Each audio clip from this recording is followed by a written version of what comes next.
So speaking of going deep, how deep did you have to dig on that first patrol out with 3-8 Marines? So we're going into this area. I mean, we just, these Marines have just lost guys, and we were going in with Lima Company, outstanding group of warriors, and we were excited to go in and work with them. So I've got we got about a squad of SEALs going in. We got some Iraqi soldiers, and we're going to team up, and we're going to put in some mutually supporting sniper overwatch positions, and remain we go in at nighttime, we'd remain through the day, and we come out the next night. So I'm like, hey, I'm going in there. We may be in there for 24 hours. It could even be longer if we get delayed. And you know what? This is a bad area. Nobody can come get us out. So I'm loading out for World War III. And, my first time going to these areas, I'm packing hand grenades and extra mags. And our typical loadout was 2 hand grenades. And I think I added like 3 or 5 extra hand grenades that I was bringing. So I put that in my bag. I've got my typical. I was actually laughing about this because we've done a lot talking about World War I, and they had grenade battles, like trench to trench grenade battles. And I don't even think if I was going into a grenade battle where that was my primary weapon, I would have 7 grenades like Leif was carrying right into Ramadi. Bring it. It's awesome. So I'm getting ready. I'm getting ready to get some. And, I'm thinking, man, if we're getting overrun and we're loading up on it. So it's like one more thing, extra mag here, extra mag there. So, I've got those extra hand grenades. I've got the extra smoke grenades. I've got flashbang grenades. I've got 4 or 5 extra magazines in addition to like the 7 magazines. Each of these are 30-round magazines we carry. You must have had 100 pounds. Crazy, at least 100 pounds. Crazy amount of. And then of course I'm carrying my 40 mic, right? So I've got 40 millimeter grenades as well. And I was typically, I'm loading that out. So I've got a bandolier of 12 of those things. I think I had 6 more on me in a pouch on my waist. So literally, I'm rolling in like John J. Rambo style, ready to get some. So that seriously, as I'm sitting here thinking, that must have been 100 pounds worth of gear. With your body armor, all those grenades, smoke grenades, 40 mic, you must have had at least close to 100 pounds worth of gear. I think easy, because then you tack on water. That was the biggest limiting factor for us. And you got the summertime heat over there is just unbearable. May hit 115, 120 degrees.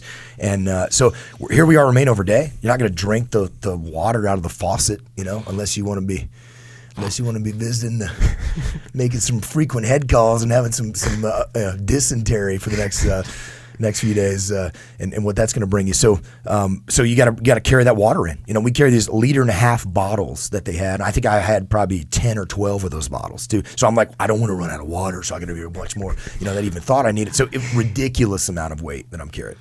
And so we load up. I'm having a hard time even just picking this bag up, putting it in. So we load up in our vehicles. We drive. We meet up with the Marines. We're loading up into their big 7-ton trucks that they took in, and they put the troops in the back. These huge vehicles, and that was, they would kind of drive you on the outskirts of the bad areas on roads they'd cleared, and hopefully you were protected in those vehicles from the armor. Then we loaded from the vehicles once we got to a point. And just so everyone knows, these are like Mad Max scenario vehicles that people military guys had put steel on the sides, 1/2-inch steel on the sides to protect from rounds, sandbags on the floor, just put sandbags all over the floor. So it's not like when he's talking about an armored vehicle, don't think of a tank or a Bradley fighting vehicle. He's talking about a Mad Max scenario, big giant 7-ton truck.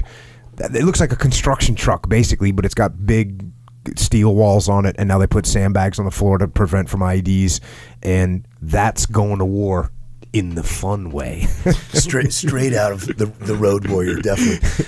And so we get dropped off from those vehicles, and of course we're kitting up. And as soon as I'm putting this thing on, I'm like, man, I'm carried. I can't wait to drink this water. I can't wait to try to shoot some of these rounds. Get rid of some of this weight, because I realize like it's crazy. It's a crazy amount. And of course you're like, you don't want to run out of ammo, but you also you can't, if you can't move, then it becomes even more dangerous. So we start the patrol, and we're moving into the area, and the Marines who'd spent time on the ground, as I talked about, their method of patrol, because there were a lot of enemy snipers out there, and even though it's nighttime, there's still some street lights and things like that. So their method of patrol is 2-man shooter pairs, and those guys got each other's backs. So you got 2 guys covering 2 different directions, and they're holding on a street corner. and then they're waiting for the next shooter pair that's up to the next block from them, and they sprint, all out, mad dash sprint as fast as you can go, as fast as you can run from one corner to the next corner. So it's maybe like cover and move, but yards. It's cover and sprint as hard as you can. And some of those blocks, maybe it's 50 yards, some of them it's 100 yards, but and this is how they patrol into the city. So it is your sprint, hold, sprint, hold, sprint, hold, and a few blocks are going into that, and we're kind of moving around the city in misdirection. It's like, man, I am smoked. I'm having so hard a time keeping up, and just my hats. These young Marines that are just getting after it, carrying heavy equipment and gear, and the radio man and the guy carrying his 40 mic, and they're carrying the 240 Bravo machine gun, which is a belt fit machine gun that was much heavier than what our Mark 48's lighter machine guns were for our medium machine guns. But these guys were just awesome trying to work with them. But I am having one hell of a time trying to keep up with these guys. So what does that do to your what's that do to your leadership capability when you're tired? Here I am supposed to be in charge of this thing. So I'm in charge of this. I'm in charge of my guys. We got a squad of 8 of our guys, 8 SEALs and a dozen Iraqi soldiers. So, and I'm supposed to be in charge. I'm supposed to be thinking about the bigger picture and be able to detach and all the things that we talk about, sitting back and thinking about, what's going on, a half mile up the road and making, radio calls back to the Tactical Operations Center and talking to you and telling you where we are and what's going on. And I can't, I'm focused at this point on putting one foot in front of the other, just head down, one foot in front of the other and just try to keep up, and here I am, the guy just having a hard time keeping up. And it was humbling experience for me. Here I am, a SEAL, a team guy, thinking I'm in shape, and and I'm in an area where I'm not acclimatized to this kind of brutal heat. Even at nighttime, it's 95 degrees outside, and there's no wind, and you think, oh, it's a dry heat in the desert. No.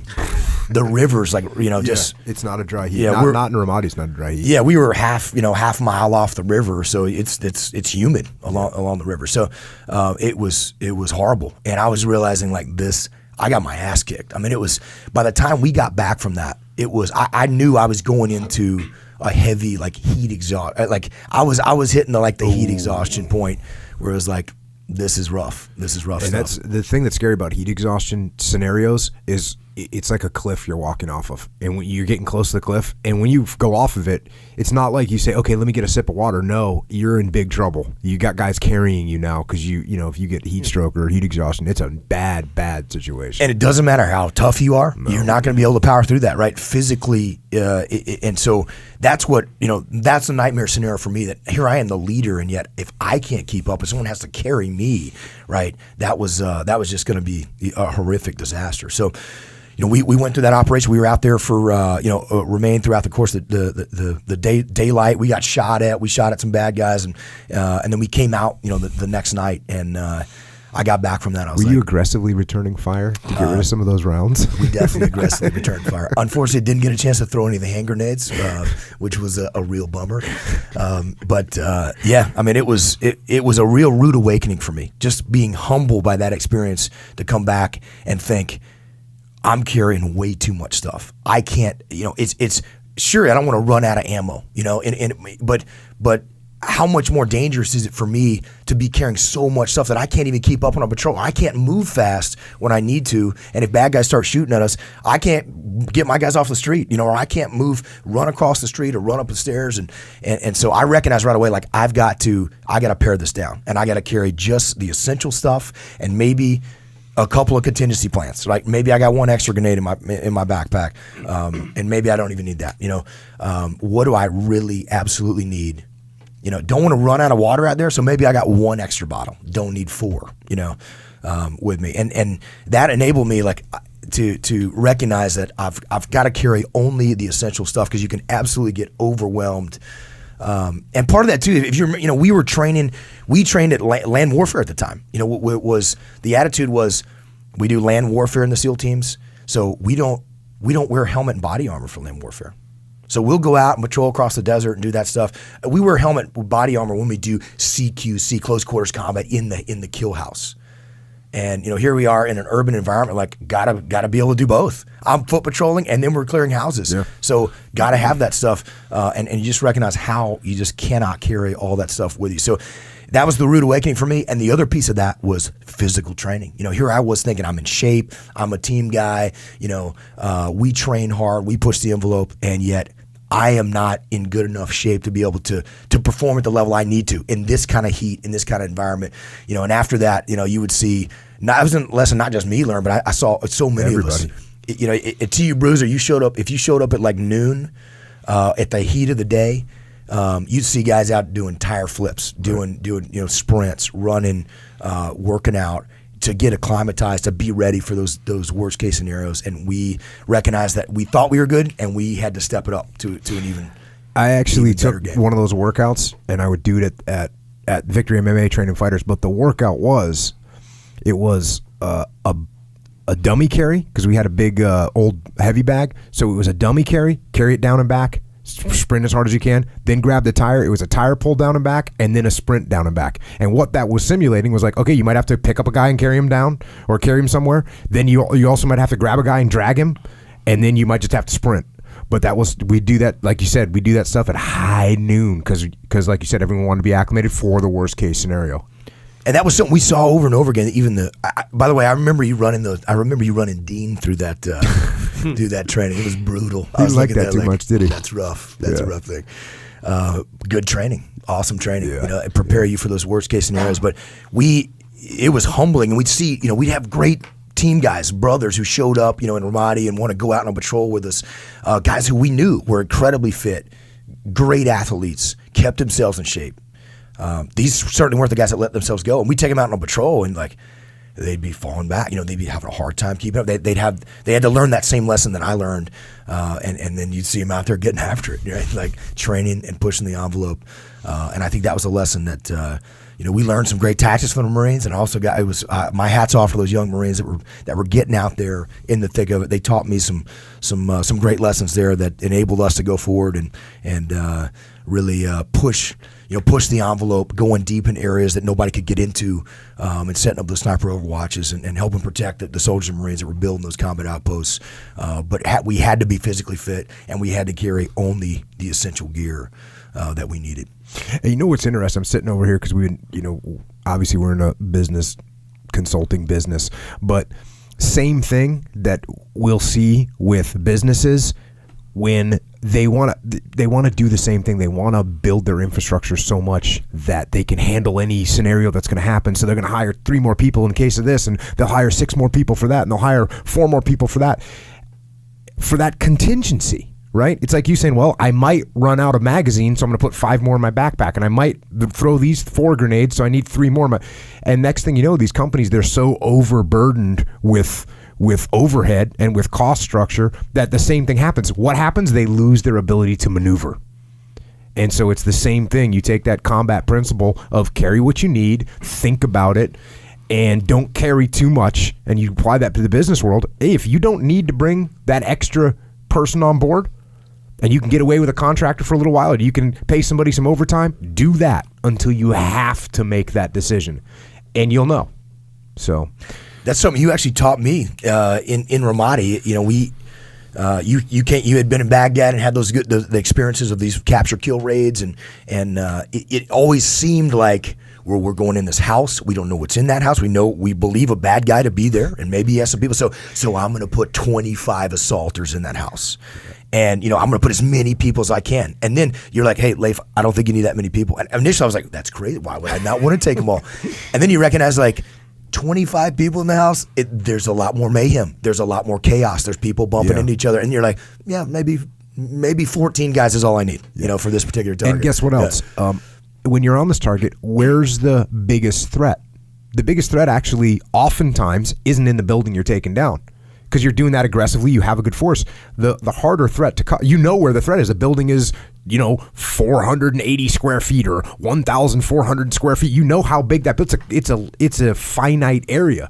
Whereas when you're in the street, 360 degrees, that threat's there. So where do you actually need people to cover a threat that you don't know and don't understand? You need them in the streets. That's where you need them, and that's where we always went heavy on the streets. And the assault team is a smaller package, and plus, it's very easy and very controlled to be able to say, Jocko, I need 4 more guys in here. Boom, you got them. Super easy. Doing the opposite, hey, send 4 guys out in the street. We don't know where, but send guys out. It's much more hard. It's much harder to do that because it's a much less controlled situation out in the streets. And I think for leaders, that planning piece, right, to think about where is that contingency? What are the likely contingencies that may happen? So yeah, keep that essential personnel, essential resources, and focus. You can't plan for every contingency, and if you do, you're going to overwhelm your team, and it's gonna cause more problems trying to solve every contingency than it would otherwise. Yeah. All right, that's good stuff.